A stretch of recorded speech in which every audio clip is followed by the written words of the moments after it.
भगवान बुद्ध भारतको श्रावस्तीमा अनाथपिण्डक नाम गरेको एउटा धनढ्य व्यक्तिले निर्माण गरेर भगवान बुद्धले चढाउनु भएको जेतवन विहार भन्छ। त्यो बौद्ध धर्मको इतिहासमा जेतवन विहार भनेपछि धेरै व्यापक चाहिँ इतिहासहरूमा उल्लेख भएको पाइन्छ। भिक्षु भिक्षुणीहरूको सङ्घको व्यापक चाहिँ स्थापित भएको र भगवान बुद्धले पनि आफ्नो जीवनकालमा लगभग 25 वर्षको जीवन चाहिँ श्रावस्तीको जेतवन विहारमा बिताउनु भयो। र एक दिनको कुरा, भगवान बुद्ध जेतवन विहारमा विराजमान भइरहेको अवस्था, त्यो दिनमा बिहान सबेरै एक दिन भगवान बुद्ध र भिक्षु आनन्दलाई साथमा लिएर बिहान सबेरै गाउँ बस्तीतर्फ भिक्षाटनको लागि प्रस्थान गर्नुभयो। भिक्षाटन भनेपछि बुझ्नुहुन्छ नि हजुरहरूले, भिक्षाटनको लागि प्रस्थान गर्नुभयो। भगवान बुद्धको साथमा हुनुहुन्थ्यो भिक्षु आनन्द। भगवान बुद्ध भिक्षु आनन्द साथमा भिक्षाटनको लागि गाउँ बस्तीतर्फ प्रस्थान गर्दै गर्दा बाटोमा एकजना आमा, त्यो आमाको 2 जना छोराहरू त्यो गाउँमा त्यो बस्तीमा चोरी गर्ने, डकैती गर्ने, बदमास गर्ने काम कारणले गर्दा त्यो 2 जना छोराहरूलाई राजाले मृत्यु फाँसीको सजाय सुनाएको रहेछ। अब अन्तिम अवस्थामा फाँसीको सजाय दिनुभन्दा पहिला आफ्ना आमालाई एकपटक भेट्न दिने, त्यस पछाडि तुरुन्तै फाँसीको सजाय दिइहाल्ने राजाले घोषणा गरिसकेपछि त्यो बेलामा राजाको बोली कहिले पनि परिवर्तन हुने सम्भव नै थिएन। यस्तो अवस्थामा त्यो 2 जना बाबुहरू आफूले गरेको कुकर्मको कारणले राजाको आदेश अनुसार फाँसीको सजाय भोग्नुभन्दा अगाडि आफूलाई जन्म दिने एकजना मात्रै आमा हुनुहुन्थ्यो, वृद्ध उमेरको आमासँग भेट गर्नको लागि, अन्तिम भेट गर्नको लागि आउँदै गर्दा आमा र 2 जना छोराहरूको भेट हुँदा अब अन्तिम भेट हो भनेर आमा छोराहरूको बीचमा रुने कराउने, यो कारणले गर्दाखेरि गाउँवासीहरूलाई धेरै दुखित तुल्याएको थियो। र यो अवस्थामा भगवान बुद्ध र भिक्षु आनन्द टाढाबाट नै भिक्षाटनको लागि आगमन भइरहेको उहाँहरूले देख्नुभयो। विशेष गरी त्यो आमाले, अब मैले न्याय पाउँछ कि, मैले भगवान बुद्धको शरणमा जान सक्यो भने मेरो 2 जना छोराहरूलाई फाँसीको सजायबाट मुक्त पाउन सक्छ कि भन्ने ठुलो आशा पलाउन थाल्यो त्यो आमाको मनमा चाहिँ। त्यस पछाडि त्यो आमा चाहिँ हतार भगवान बुद्ध आउनुभएको बाटोतर्फ चाहिँ दगुरेर जानुभयो अनि आफ्नो भगवान बुद्धको दर्शन गरेर आफ्नो सबै मनको कुराहरू राख्नुभयो। भगवान, यो संसारमा तपाईले देवता, मनुष्य, प्राणी सबैलाई कल्याण गर्न सक्ने तपाई शास्ता भगवान, आज मलाई दुःख परेको छ, आज मलाई ठुलो समस्या परेको छ, आज जसै गरी तपाईले कृपा गरी मलाई बचाइदिनुहोस्, मलाई मद्दत गर्नुहोस् भनेर भगवान बुद्धको सामु घुँडा टेकी ती बुढी आमाले 2 हात जोडेर भगवान बुद्धलाई गुहार माग्नुभयो। के भयो आमा, तपाईलाई के समस्या भयो? भगवान, मेरो 2 जना छोरा यो गाउँमा, यो बस्तीमा चोरी डकैती गर्ने कुकर्मको कारणले आज राजाले फाँसीको सजाय सुनाउनु भयो। मसँग अन्तिम भेटको लागि आउनु भएको छ। तपाईले जसै गरी यो देशको राजालाई सम्झाइ बुझाइ गरेर तपाईले मेरो 2 जना छोरालाई कसै गरी यो फाँसीको सजायबाट मुक्त दिलाइदिनुहोस् भगवान भनेर आमा 2 हात जोडेर रुँदै आँसु झार्दै भगवानको शरणमा पुग्नुभयो। त्यस पछाडि भगवान बुद्धले आफ्नो शिष्य भिक्षु आनन्दलाई श्रावस्तीको राजा सामु यो 2 जना बाबुहरूलाई यो फाँसीको सजायबाट मुक्त दिलाउनको लागि राजा सामु बिन्ती बिसाउनको लागि भिक्षु आनन्दलाई पठाउनुहुन्छ। भिक्षु आनन्द जानुहुन्छ राजाको छेउमा अनि भगवान बुद्धको त्यो सन्देश बोकेर भगवान बुद्धको सन्देश राजा सामु, महाराज सामु भिक्षु आनन्दले राख्नुहुँदा राजाले पनि ल ठिक छ, भगवानको बाणी हो, भगवानको आदेश हो, हामीले पनि यसलाई फाँसीको सजायबाट मुक्त गराउनु पर्छ भनेर राजाले फेरि आज्ञा दिनुभयो। ल ठिक छ, अब फेरि पनि उपरान्त यस्तो कुकर्म गर्न, फेरि पनि यस्तै काम कुकर्म गर्यो भने हामीले माफी गर्न सक्दैन, एक पटकलाई माफ दिन्छु भनेर राजाले माफ दिनुभयो। त्यो आमा कति खुसी भयो होला। त्यो दुईजना छोराहरू कति खुसी भयो होला। त्यो समयमा यति खुसीको अनुभव गर्नुभयो आमा छोराहरू। त्यस पछाडि भगवान बुद्धलाई कृतज्ञता टक्राउँदै उनीहरू तपाईँको कारणले गर्दा आज हामीले नयाँ जन्म प्राप्त भए भगवान। अब यदि आज तपाईँले यो मद्दत नगरेको भए आज हामी परलोक भइसक्ने थियो। तपाईँको कारणले गर्दा आज हामीले नयाँ जन्म पायो। अब रहेको जीवन तपाईँकै शिष्य भएर तपाईँकै चेला भएर यो जीवनलाई समर्पित गर्न चाहन्छु भगवान। कृपा गरी हामीलाई तपाईँको शिष्यमा ग्रहण गरिदिनुहोस् भनेर बिन्ती बिसाउनु भयो दुईजना छोराहरूले। र यसरी बिन्ती बिसाउन थालेपछि भगवान बुद्धले पनि सहर्ष स्वीकार्नुभयो। भिक्षु सङ्घमा उहाँलाई दुईजना छोराहरूलाई दीक्षित गराइदिनु भयो र त्यो आमालाई पनि एउटा उपासिकाको शील दीक्षा दिएर चाहिँ दीक्षित गराइदिनु भयो।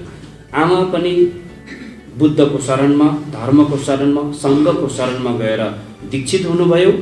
दुईजना बाबुहरू पक्क भिक्षुशील ग्रहण गरेर दीक्षित हुनुभयो। र त्यो दुईजना बाबुले विगतको दिनहरूमा आफूले गरेको काम कुकर्मप्रति पछुताको महसुस दिनौँ प्रतिदिन बढ्दै गयो।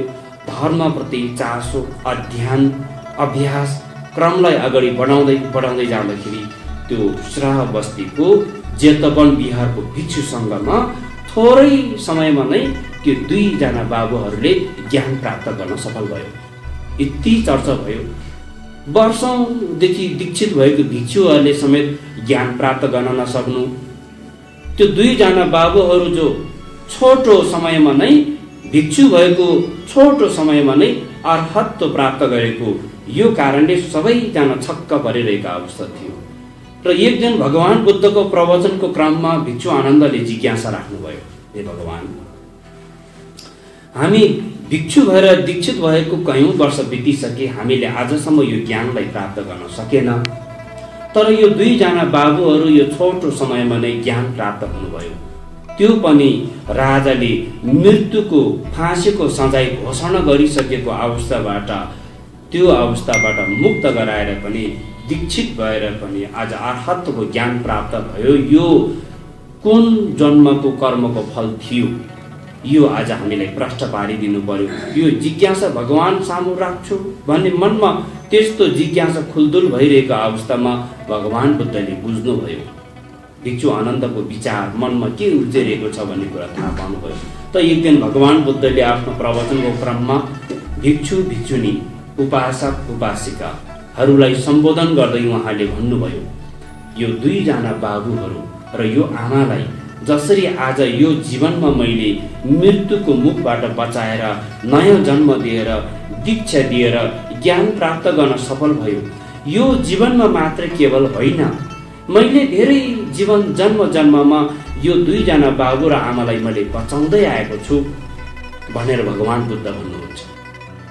धेरै समय अगाडि यो जम्बू द्वीपमा एकजना महारथ नाम गरेको राजाले राज्य गर्दथ्यो। र त्यो महारथ नाम गरेको राजा शक्तिशाली राजा, 5000वटा गण राज्य, सानो सानो टुक्रा राज्यहरू सबै उहाँको अधीनमा चल्थ्यो। र त्यो महारथ नाम गरेको राजाको 3 जना राजकुमारहरू थियो। 3 जना राजकुमारहरू मध्ये जेठो छोराको नाम राहुल, माइलो छोराको नाम महादेव र कान्छो छोराको नाम महात्मा, 3 जना छोराहरू थियो।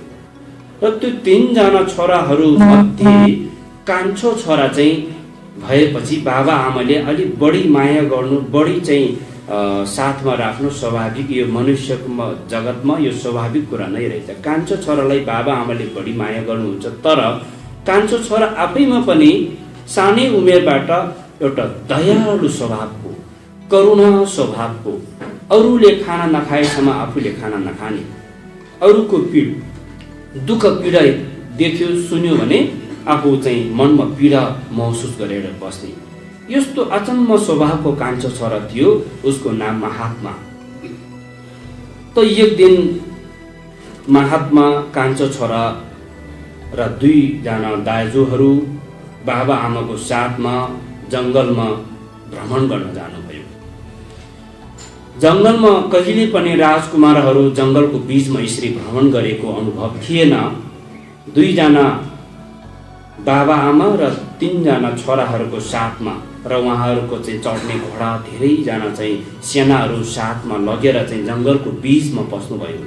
घना जङ्गलको बीचमा र जङ्गलमा हिँड्दै जाँदाखेरि रानीलाई थकाइ लाग्यो, भोक लाग्यो र एक ठाउँमा विश्राम गर्ने अनुमति माग्यो।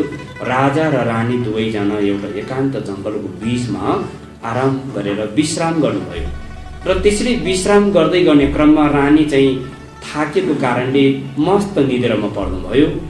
3 जना दाजुभाइहरू आफ्नो पितालाई अनुमति मागेर हामी 3 जना दाजुभाइ एकछिन जङ्गलभित्र घुमेर आउँछौँ, एकछिन हामी जङ्गलभित्र परिक्रम गरेर आउँछौँ भनेर अनुमति माग्नुभयो। त्यस पछाडि पिताको अनुमति अनुसार 3 जना दाजुभाइहरू जङ्गलभित्र पस्न थाल्यो। जङ्गलभित्र पस्दै भित्र घुम्दै जाँदाखेरि एउटा घना जङ्गल झाडीभित्र एउटा बाघिनी भर्खर नानी जन्माएर भोकले तिर्खाले एकदम आफ्नो जिउ काँपिरहेको, कम्बान भइरहेको अवस्थामा देख्नुभयो। नानी जन्माइसकेको अवस्थामा खाना नपाउनु, पिउनु नपाउनुको दुःख र कष्टले छटपटिरहेको बाघिनीलाई 3 जना दाजुभाइले देख्नुभयो। त्यो अवस्थामा देख्दाखेरि कान्छो भाइले 2 जना दाजुहरूलाई प्रश्न गर्नुभयो, किन यो बाघिनी किन काँप्दैछ, किन मुखबाट रियाल चुहाउँदैछ, किन यो यसरी छटपटिँदैछ? 2 जना दाजुहरू भन्नुहुन्छ, यो बाघिनीलाई एकदमै भोक लागेको छ। अब यसले आफ्नो भोक खप्न सकेन भने भर्खर जन्माएको नानीलाई पनि खान सक्छ यसले। यस्तो कुरा सुनेपछि कान्छा भाइको मनमा जिज्ञासा जाग्छ, यो बाघिनीले के खान्छ, यसको खानेकुरा के हो? सोध्दाखेरि यो बाघिनीले आलो रगत, आलो मासु पायो भने यो खुसी हुन्छ, यसको भोजन तृप्त हुन्छ।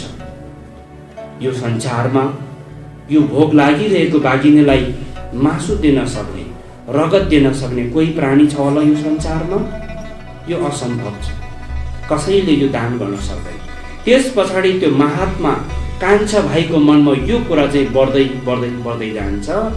यो कुरा उसको मनमा फुलदुली बढ्दै गएपछि उसले के विचार गर्छ भने, यो संसारमा मैले कयौं पटक जन्म जुनीहरू फेरिसके, मेरो जीवन कहिले रिसकै कारणले मेरो जीवन खेर गएको छ, कहिले लोभ गरेको कारणले मेरो जीवन खेर गएको छ, कहिले अहंकार घमण्डकै कारणले गर्दा मेरो जीवन खेर गएको छ, कहिले अज्ञानताकै कारणले गर्दाखेरि मैले कयौं जीवनहरू बर्बाद बनायो। यो जीवनमा यदि मैले मेरो शरीरलाई, यो भोग लागिरहेको बाघिनीलाई मेरो शरीर दान गर्न सक्यो भने यो एक जीवन त मैले दान गरेर जीवनलाई सफलता बनाउन म सफल हुन्थ्यो होला, जीवनलाई अर्थपूर्ण बनाउन सफल हुन्थ्यो होला।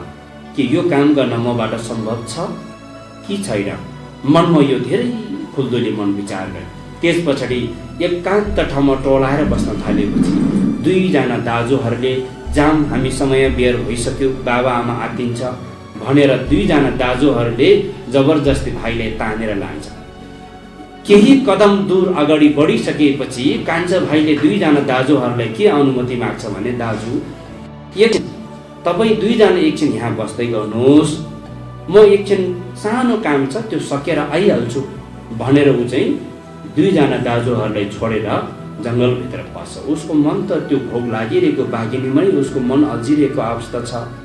त्यस पछाडि उसले त्यो बाघिनीलाई आफ्नो शरीर दान गर्ने निर्णय गर्छ। उसले शरीर दान गर्नको लागि उसले सबै राजकुमारको वस्त्र सबै फुकालेर बाघिनीको अगाडि ऊ सुत्छ। तर बाघिनी धेरै भोक लागेको कारणले, तिर्खको प्यासको कारणले मुख राम्रोसँग मुख गर्न नसक्ने त्यो अवस्थामा बाघिनीले पनि उसलाई खानै सकेन। त्यस पछाडि उसले यताउता जङ्गलमा हेर्छ, तीको काँडालाई ल्याएर काँडाले आफ्नो जिउमा कतारेपछि शरीरमा चाहिँ रगत निस्कन थाल्छ। रगत निस्कन साथ चाहिँ त्यो बाघिनीले चाहिँ बिस्तारै जिब्रोले उसको शरीरको रगत चाट्छ। रगत चाड्दै चाड्दै चाड्दै बाघिनीले उसको सारा शरीर खान्छ।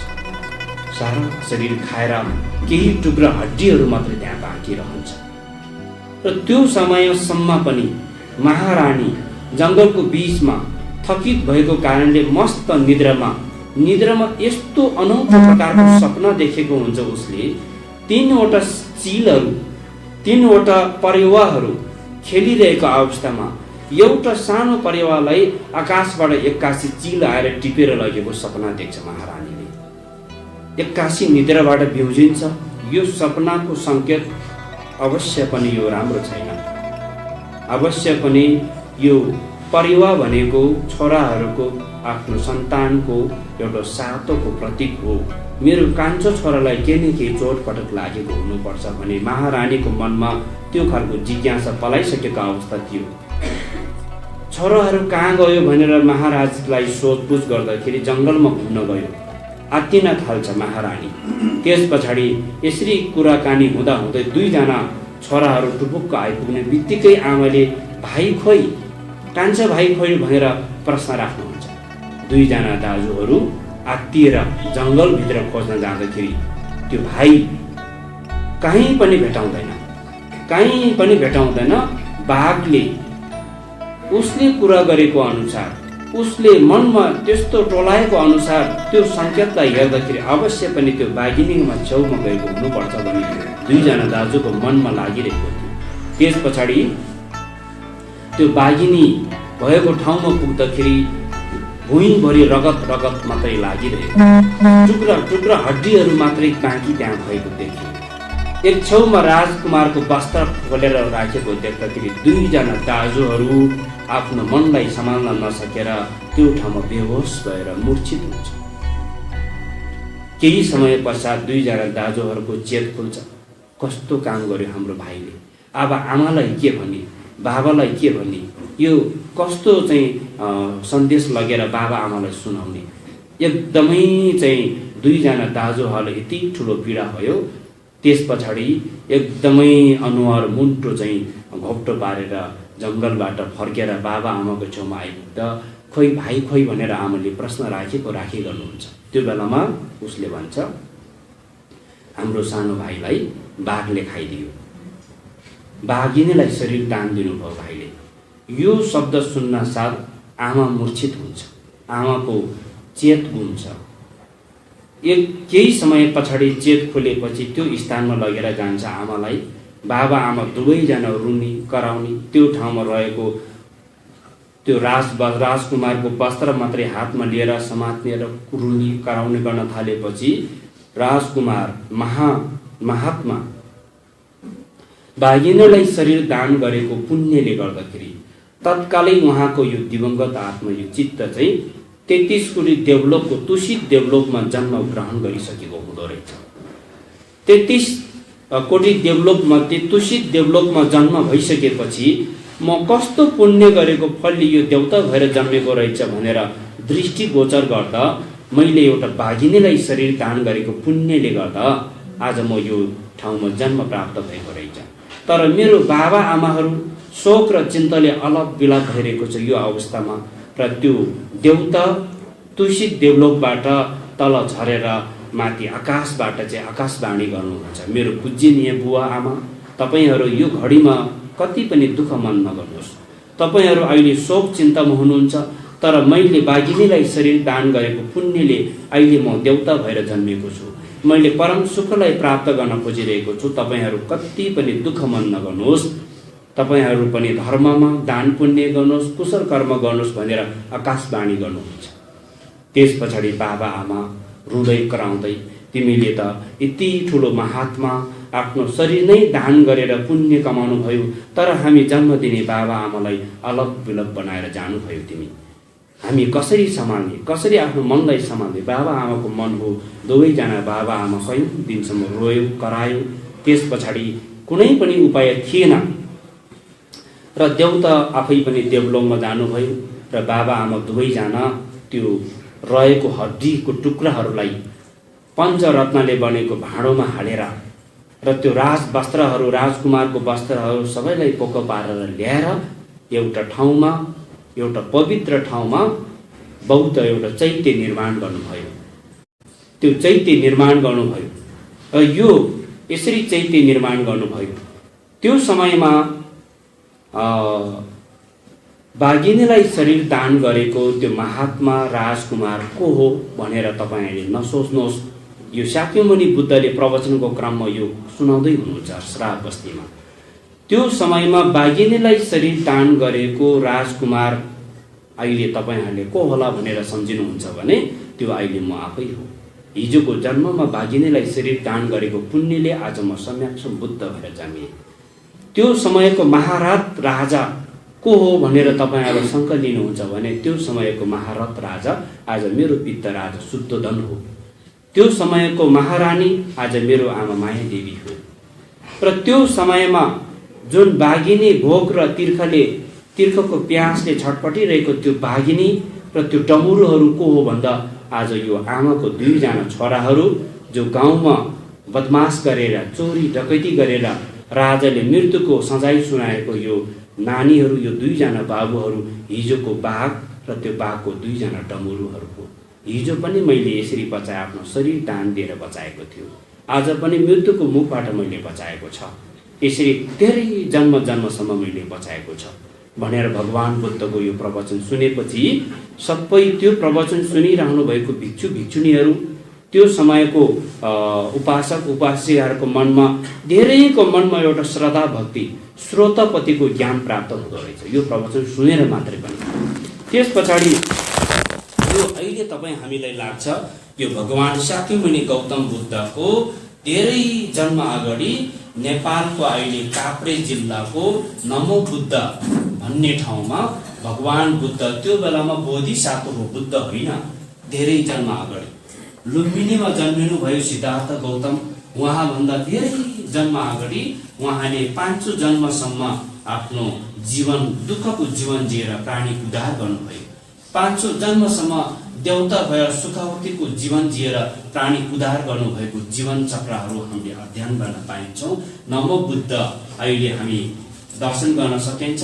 नमो बुद्ध जुन ठाउँमा राजकुमारले बाघिनीलाई आफ्नो शरीर दान गरेर पुण्य कमाउनु भएको ठाउँ अहिले काठमाडौँमा 3वटा महाचैत्यहरूमध्ये एउटा बौद्धनाथ चैत्य, एउटा स्वयम्भूनाथ चैत्य, एउटा नमो बुद्धको चैत्य, महाबौद्ध चैत्य।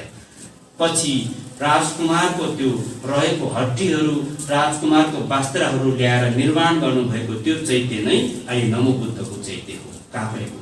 त्यसैले जीवनमा यो घटनासँग यो कथासँग जोडिएको छ नमो बुद्धको यो तीर्थस्थल।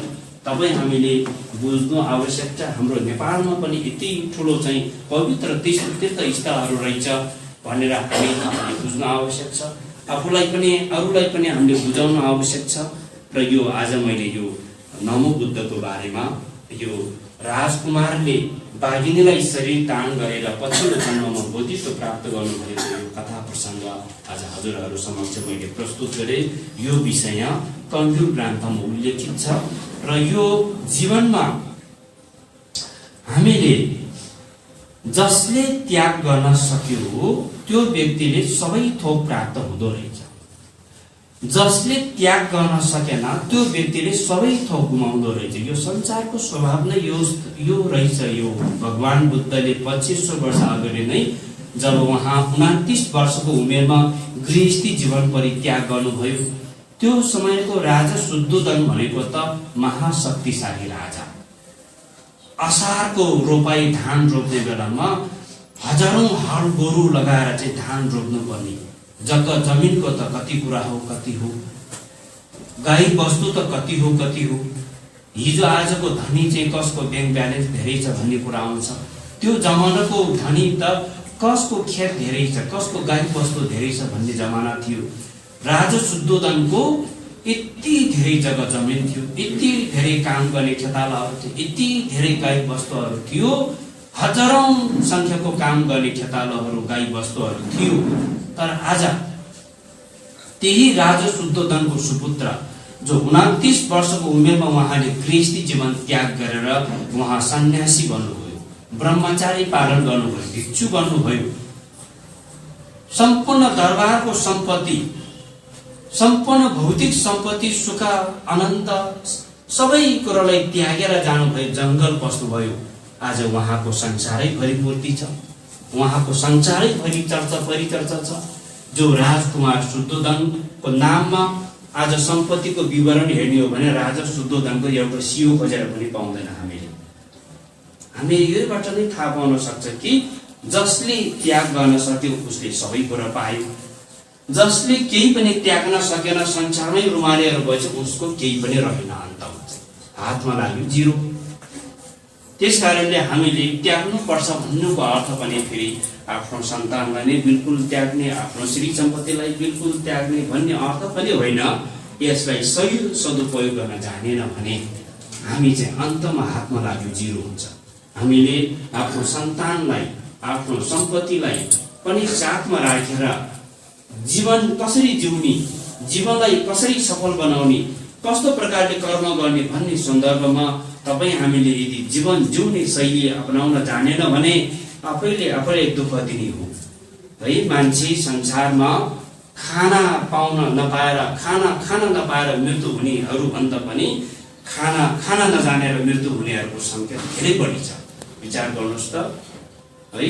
अहिले त सम्पत्तिमा कोही पनि कमी छैन। एक छाक खाने, राम्रो कपडा लगाउने त कुनै ठुलो कुरा नै भएन। तर सबै सुख सुविधा, भौतिक वस्तुहरूको सुख सुविधा जति जति बढ्दै गयो त्यति नै हामी मान्छेहरूमा अल्छीपना पनि बढ्दै गयो। फेरि आफू बसेको बिस्ताराबाट पनि पटक्कै उठ्न पनि अप्ठ्यारो भइसक्यो मान्छेलाई। किचनमा गएर खाना पकाउनु पनि अप्ठ्यारो भइसक्यो। अरूले पकाएर टक्रक्क टक्राइदियो भने अनि हामी खुसी हुने, आफै उचालेर गएर आफैले पकाउन पनि नसक्ने। दिनौदिन जति हामीहरू अल्छीपना बढ्दै गयो त्यति नै हाम्रो शारीरिक स्वास्थ्य घट्दै गयो, शारीरिक शक्ति घट्दै गयो, मानसिक शक्ति घट्दै गयो, अनि हाम्रो पुण्य पनि पतन हुँदै जाँदैछ फेरि दिनौ प्रतिदिन। आजभोलिको मान्छेहरूको आयुमा मात्रै विचार गर्नुहोस्, धेरै बाँच्दैन। र यो दैविक प्रकोप, विभिन्न आपत्ति विपत्तिहरू आउनुको मूल कारण भन्नु के हो भने जब मान्छेको पुण्य पतन हुँदै जाँदैछ, मान्छेको भाग्य पतन हुँदै जाँदैछ, अनि मनले नसोचेको घटनाहरू, मनले नसोचेको विभिन्न प्रकारको दैविक प्रकोपहरू यो संसारमा घटिरहेको छ। यो सबै के को कारणबाट हो त भन्दाखेरि मानसिक सोच विचार, यो सोच विचार दूषित हुँदै जाँदैछ, जसको कारणले गर्दा मानिसको यो पुण्य भाग्यहरू दिनौं प्रतिदिन पतन हुँदै जाँदैछ। यस्तो अवस्थामा हामीले थोरै मात्र भए पनि आफ्नो मनको विचारलाई सकारात्मक सोच विचारतर्फ परिवर्तन गराउन सक्यो भने यसले हामी जीवन जिउने शैली है, मैले एउटा काम कर्म गरेर जीवन यापन गर्नुपर्छ, सबैको आफ्नो जीवन जिउने शैली फरक छ नि। र यसमा हामीले जीवन जिउने शैलीलाई अपनाउन जानेन भने धेरै दुःख पाउने। मैले पटक भन्दै गर्दै विभिन्न ठाउँहरूमा हामी अहिले आएर चाहिँ थोरै सानो उमेरमा नै धेरै दुःख पाउन थालेको छ।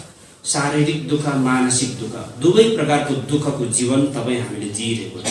र यो दुःख कसैले दिएको पनि होइन। फेरि राम्रोसँग विचार गर्दा यो दुःख त आफैले जन्माएको दुःख, आफ्नै कारणले सिर्जना भएको दुःख, आफ्नै सोच विचार सही नभएको कारण, अथवा आफ्नै कर्म कार्यहरू सब पारदर्शिता नभएको कारणले गर्दा यो दुःख आफैले सिर्जना गर्दैछ, आफैले जन्माउँदैछ यो दुःखहरू। यो पनि हामीले बुझ्न सकिरहेको छैन। वास्तवमा हामी सुख सुविधा खोज्छ, हामी सुख सुविधा खोज्ने क्रममा हामीले धेरै कुरालाई गुमाउँदै अन्तमा अनि पछुतावले छटपटिने दिन आउँछ। ओहो, मैले ठुलो भारी गल्ती गरेछ, मैले गर्दै नहुने काम मैले गरेछ भने, तर ढिलो भइसकेको हुन्छ त्यो बेलामा।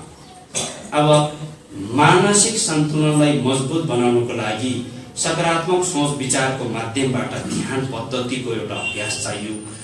अब शारीरिक सन्तुलनलाई बलियो बनाउनको लागि शारीरिक सन्तुलन, शारीरिक कसरत एकदम आवश्यक छ। भारी बोक्ने, खेती किसान गर्ने काम कार्यबाट हामी धेरै अगाडि आइसक्यौँ। अब आउने हाम्रो पिढीहरूले यो काम भनेको त हामीले त छोडिसक्यो, अब त यो हामीले कल्पना पनि गर्न सक्दैन। यो खेती किसान गर्ने यो खालको कामहरूबाट हामी धेरै चाहिँ अगाडि आइसक्यौँ। तर यो आफ्नो घरमा पनि एकदमै धेरै सरसामग्रीहरू बजारमा राम्रो सामान देख्यो भने किनेर मेरो घरमा सजाउन पाए कति राम्रो हुन्थ्यो, लोभ लालच। अनि भरको सामग्री थुपार्ने हामी नै भोलि त्यो सरसामग्रीहरू राख्ने ठाउँ नपाएर दुःख हामीले नै पाउँछ फेरि। अनि राम्रो दुःख गरेर मेहनत गरेर खर्च गरेर घर बनाउँछ, भोलि एक दिन घर छोड्नु पर्ने स्थितिहरू आयो भने त्यो घर छोड्न पनि नसक्ने, बेच्न पनि नसक्ने, अरूलाई दिन पनि नसक्ने, मनमा फेरि त्यो घर त अरूलाई दियो तर मन यो सातो चाहिँ त्यो घरमा अझिरहेको हुन्छ। फेरि यसले समस्या पार्यो। फेरि दिन बितिरहेको छ, हाम्रो वर्ष दिनौं दिन सेकेन्ड मिनेटै पछि तपाईँ हामी बुढो हुँदै जाँदैछ, बुढी हुँदै जाँदैछ, उमेर पाको हुँदै जाँदैछ। यस अर्थमा हामी कि हाम्रो मृत्युको दिन नजिक आउँदैछ। अब त सम्पत्ति हो चाहिन्छ, तर मरिसकेपछिको सुख आनन्दको एउटा अनुभूति कस्तो प्रकारले पाउन सकिन्छ, यो चाहिँ एउटा कुशल कर्मको कारणबाट मात्रै पाउनु। जसले समाज सेवा गर्यो, जसले परोपकारी काम गर्यो, जसले एउटा समाजमा पछि आउने भावी सन्ततिहरूलाई एउटा उदाहरणीय एउटा कर्मको थलनी गर्नुभयो, त्यो व्यक्तिहरू जो मरेर जान्छ उसको नाम जीवित रहन्छ, सबैले गुणगान गर्छ। जो व्यक्ति बितेर जान्छ कि सबै मान्छेले फलाना मान्छे बितेर राम्रै भयो, यो मान्छे हुँदा यति हामीलाई गाह्रो हुन्थ्यो, समाजलाई सतायो, परिवारलाई सतायो, यस्तो व्यक्तिहरू हुन्छ नि।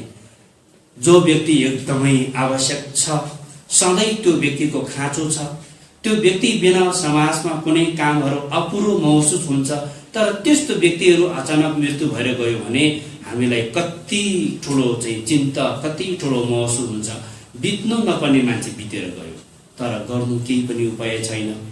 जो व्यक्ति चाहिँ समाजमा एकदमै पीडादायी बनाइरहेको छ, दाजुभाइ भित्र नै समस्या बनाइरहेको छ, त्यस्तो व्यक्तिहरूको फेरि आयु पनि धेरै लामो हुन्छ। फेरि अचम्मको कुरा छ है, हामीलाई लाग्छ कर्मफल त कता कता छैन हो कि क्या हो।